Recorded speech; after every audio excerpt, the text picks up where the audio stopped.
messieurs, je suis très heureux de vous savoir très nombreux devant vos postes téléviseurs en train de suivre votre chaîne de proximité, la RTGT. Il est l'heure de vous informer. Bienvenue à cette grande édition du journal à la une de l'actualité. À l'issue de l'arrêt rendu par la Cour constitutionnelle publiant la liste de députés nationaux validés dans la nuit du 12 mars 2024, il en ressort que Swedi Kanyanduru a été invalidé et remplacé par Mayani Pakou François. Mais quels sont les critères pris en compte par la Cour constitutionnelle pour invalider certains résultats législatifs officiellement publiés par la CENI? Suivez ici Maître Chubaka, avocat près la Cour d'appel du Tanganyika, qui a donné les éléments de réponse à cette question. Premièrement, il y a d'abord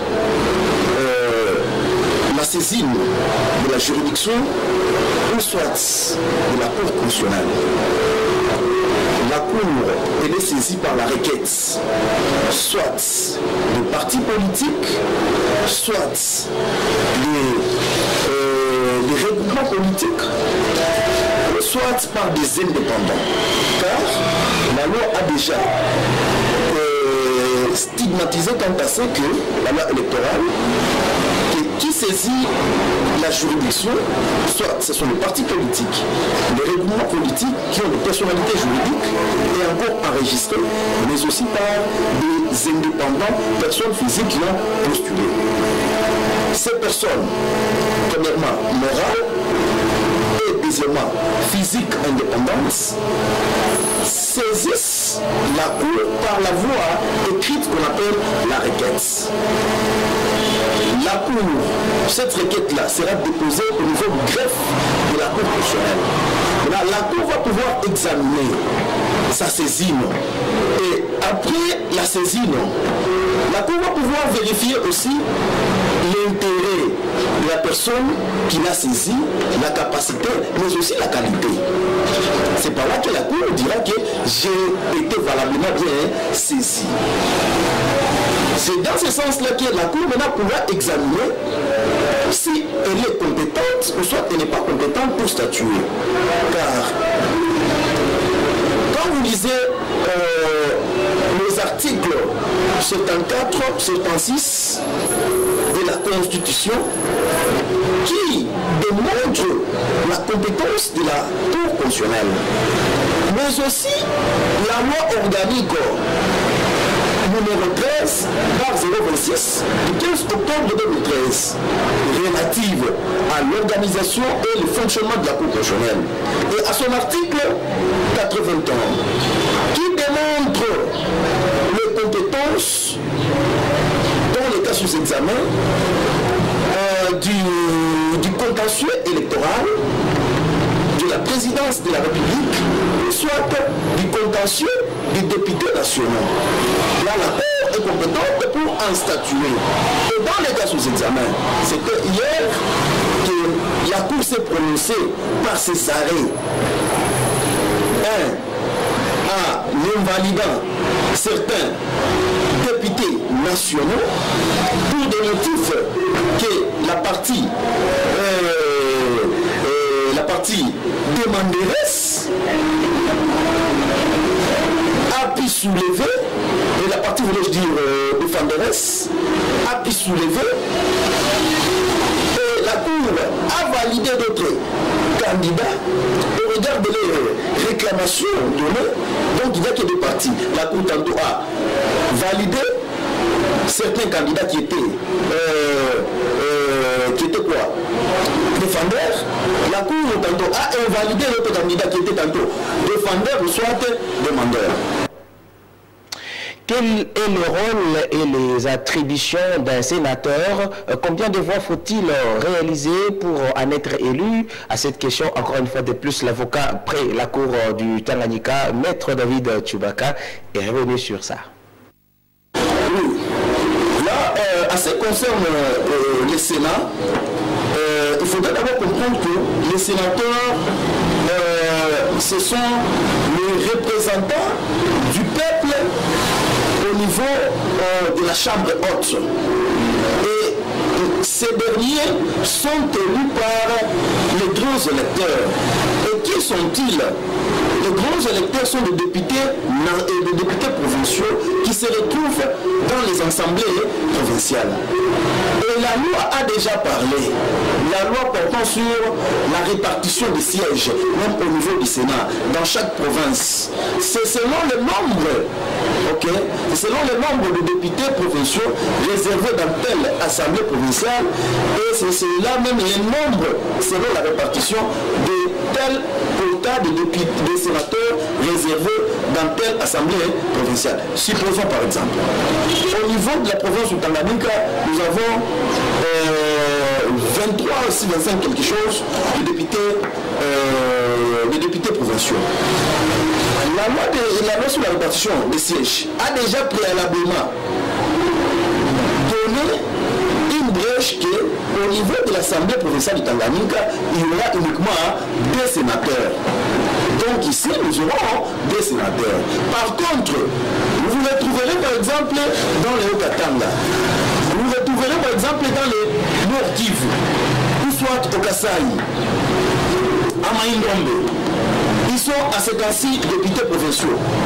Ils sont à 40 députés provinciaux dans leurs assemblées provinciales respectives. Ils auront un nombre accentué plus que l'assemblée provinciale du Tanganyika.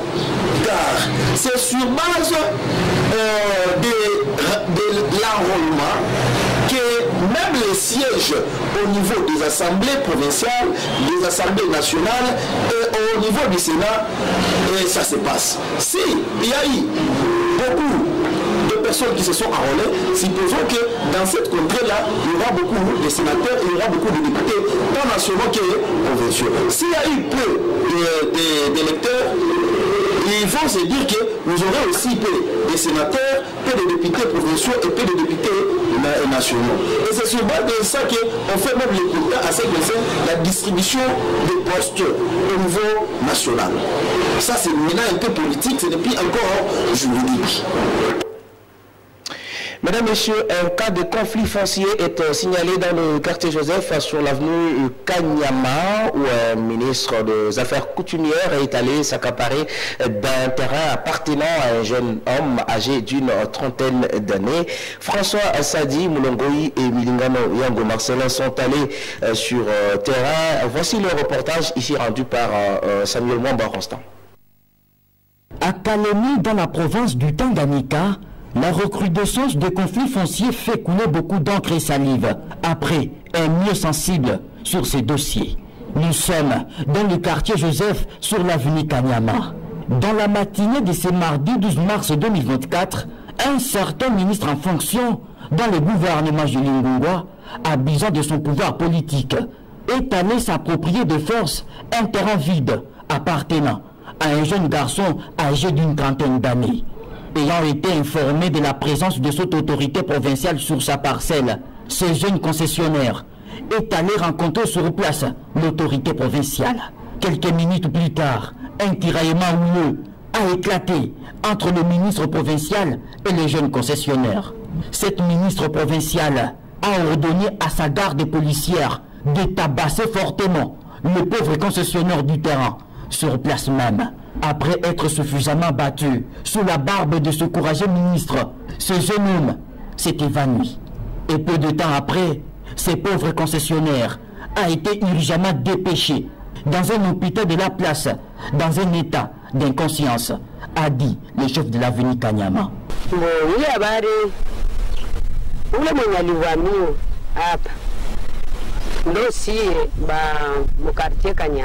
Nous, les habitants de Kanyama, nous avons été attaqués. J'étais chez moi quand on m'a informé qu'à Kanyama, il y a une attaque auquel un garçon est blessé et qu'il a été amené à l'hôpital.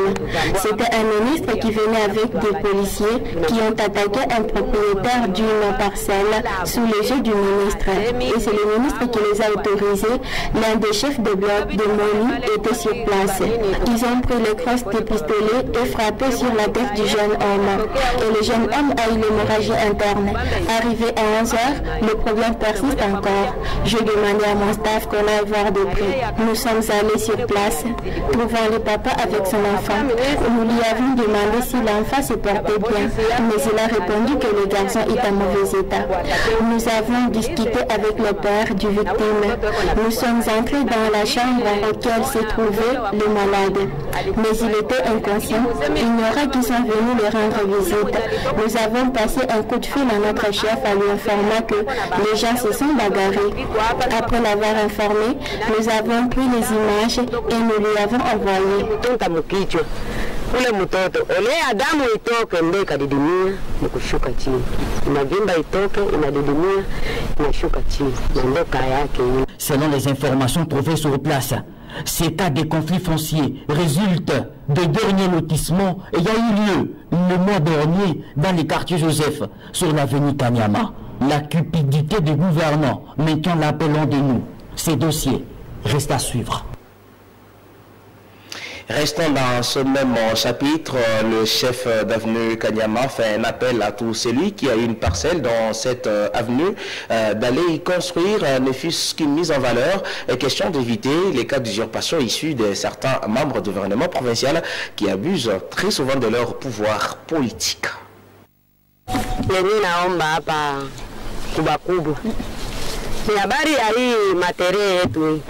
Kinatuletea fujo zaidi ya hii material kubakia kwa wazi.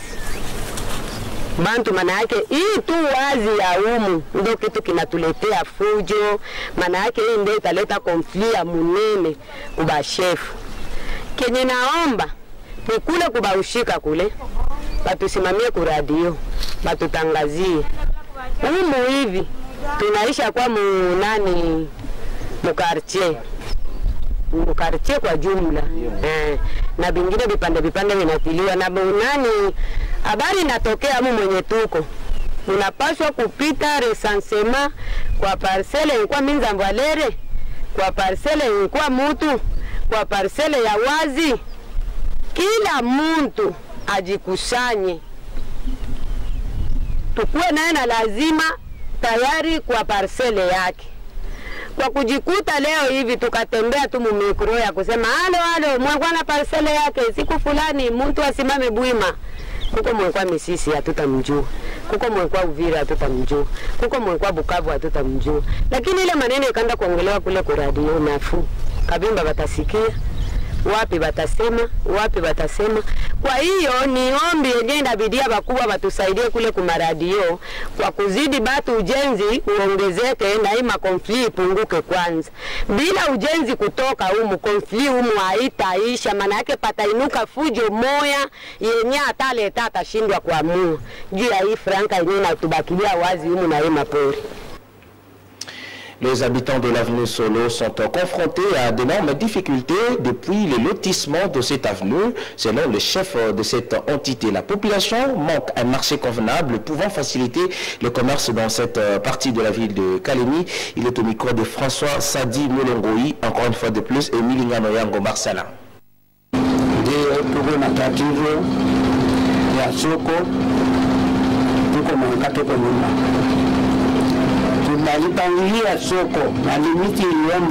Nous avons le problème de marché car nous étions partis amener les documents parcellaires avec M. Emery qui est le chef du quartier. C'était à l'époque de l'ancien maire de la ville, Alvar. À présent, nous voyons ce marché est entouré par le mur et il n'y a plus de discussion. Même le gouverneur était venu visiter cet endroit. Maintenant, nous venons d'apprendre qu'il y a quelqu'un qui a déjà récupéré cet espace du marché. Alors, on ne sait pas la personne qui l'a acheté. Et nous ne savons plus où aller pour vendre nos articles. Nous vendons à présent devant nos maisons. Mais après cela, il nous a amené des taxes alors que le marché nous a été saisi. Et le chef seul a commencé à refuser, mais ils ont forcé la nature, car l'État n'a pas l'endroit pour nous placer.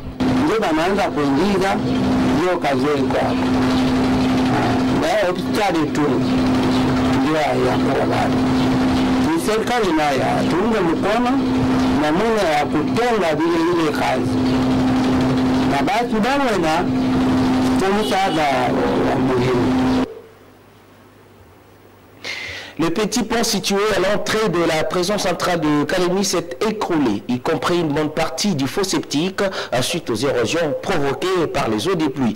Madame le gouverneur, Julie Ngongo Moyouma, accompagnée des ministres de l'Intérieur et celui des infrastructures, s'y sont rendus ce 13 mars 2024 et ont épinglé la nécessité de pallier à cette triste réalité. Ample détail avec la cellule de communication du gouvernement. Ayant appris la situation d'érosion qui menace la prison centrale de Kalemi, Madame le gouverneur de la province du Tanganyika, Julie Ngongo Moyouma, a effectué ce mercredi 13 mars 2024 une descente à cette maison carcérale afin de se rendre compte de la situation d'éboulement des terres. Dans la suite de l'autorité provinciale, s'est trouvé le ministre provincial de l'Intérieur, Dieudonné Kasaka, et celui des infrastructures, John Seya. Sur place, les constats est plus qu'amer, avec un risque imminent d'une évasion des pensionnaires de cette prison centrale qui serait provoquée par ces cas d'éboulement. Bon, il y a quand même une grande érosion au niveau de la prison centrale de Kalemi. Nous avons alerté la hiérarchie provinciale à travers notre maman gouverneur. Si la prison vient de s'écrouler, il y aura une évasion. Il y a des dangereux dans la prison. Il y a des bandits mais armés. Là, c'est un grand danger pour la province de Tanganyika, précisément dans la ville de Kalemi. Nous interpellons ici présent l'inspection générale des finances qui est en mission de contrôle ici chez nous, de pouvoir, n'est-ce pas, analyser des cas d'extrême urgence comme celui que nous connaissons aujourd'hui. Nous pouvons nous mettre dans les contrôles administratifs après que nous ayons résolu d'abord le problème de la communauté. Parce que si on ne résout pas ce problème, demain nous risquons d'avoir des problèmes encore plus pires que ça. Les 3 semaines qu'on est allé faire. Et s'il arrive qu'un mur s'écoule, donc les condamnés qui sont ici seront tous évadés. Nous interpellons le ministère national de l'Intérieur et de la Sécurité, dont la justice me revient en province, afin qu'on puisse en urgence intervenir pour qu'on ne puisse pas connaître un dégât qu'on ne sera pas protégé après les incidents. Très préoccupé par cette situation, Julie Ngongo Moyouma a mis les bouchées doubles pour le démarrage des travaux en toute urgence afin d'éviter les pires à la prison centrale de Kalemi. D'ailleurs, c'est dans ce même contexte qu'elle a invité l'inspection générale des finances, IGF, à accélérer avec le processus de décaissement des fonds pour la réhabilitation de cette maison carcérale. Il faut préciser qu'il y a une capacité d'accueil de 250 pensionnaires venus de tous les 6 territoires de la province du Tanganyika. La prison centrale de Kalemi regorge à ces jours plus de 900 prisonniers. Cette situation est aujourd'hui à la base de la résurgence de plusieurs maladies, causant ainsi plusieurs décès. Et c'était le timbre vocal de notre confrère du gouvernorat, Tigimi Ferozi Allah. Et pour terminer, désormais, les élus nationaux sont connus sur toute l'étendue de la RDC. Ainsi, la voie est balisée pour la formation du prochain gouvernement national. C'est donc après les arrêts rendus par la haute juridiction de la RDC. Melchior Katontolo Koulou avec les commentaires de la revue de presse.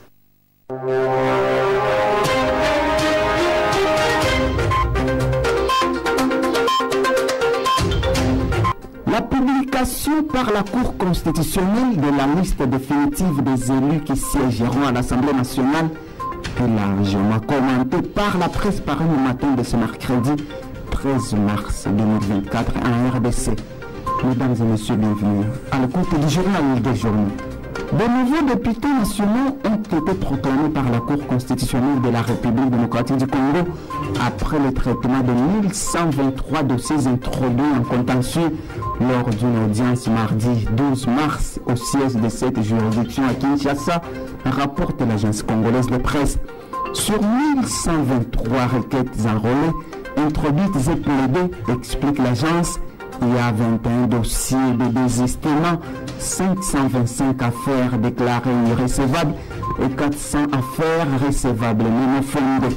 Seules 43 affaires ont été jugées recevables et fondées, ajoute l'ACP. Sous la direction de son président Dieudonné Kamule Tabadibanga, note la prospérité. La Cour constitutionnelle siégeant en matière de contentieux des élections législatives nationales a repêché au cours de son audience publique du mardi 12 mars 49 députés nationaux. Ces élus du peuple avaient, comme l'exige la procédure, saisi la haute cour en contestation des résultats provisoires du 14 janvier 2024 tel que proclamé par le bureau de la Commission électorale nationale indépendante, rappelle le journal. Econews évoque pour sa part un tsunami qui va secouer l'Assemblée nationale. Dans cette nouvelle configuration, argumente le trait hebdomadaire, le plus grand perdant est sûrement Modeste Bahati et son AFDCA, se retrouvant relégué à la 3e place politique du pays derrière les regroupements de Vital Kamerhe, chef de l'UNC. Ces décisions de la Cour constitutionnelle ont largement favorisé le parti présidentiel UDPS qui voit ainsi son nombre d'élus nationaux considérablement augmenté, le plaçant en tant que première force politique à l'Assemblée nationale. Dans ce contexte, l'UDPS pourrait légitimement revendiquer le poste de Premier ministre, conclut le tabloïd. Évoquant justement la nomination du Premier ministre, Forum des As titre la Cour constitutionnelle ayant publié la liste définitive des députés élus, vivement la nomination du nouveau Premier ministre. Selon les quotidiens, ces arrêts de la Cour constitutionnelle ouvrent la voie à la formation du gouvernement. Lors de la matinée politique de l'UDPS, le dimanche 10 mars, rappelle le tabloïd, Augustin Kabouya, qui dit avoir bouclé sa mission d'identifier la majorité à l'Assemblée nationale, a laissé entendre que la composition du futur gouvernement était bloquée par le non-règlement par la Haute Cour des contentieux des législatives nationales du 20 décembre 2023. Mesdames et messieurs, c'est par ici que prend fin la revue de presse. Merci pour votre sympathique attention. Mesdames et messieurs, ça définit pour aujourd'hui. Merci à vous de nous avoir suivis. Restez encore une fois de plus sur votre chaîne Proximité RTGT. Merci également à toutes nos équipes en régie et surtout à toutes nos équipes rédactionnelles et à vous. Restez pour la suite de nos programmes. À très bientôt.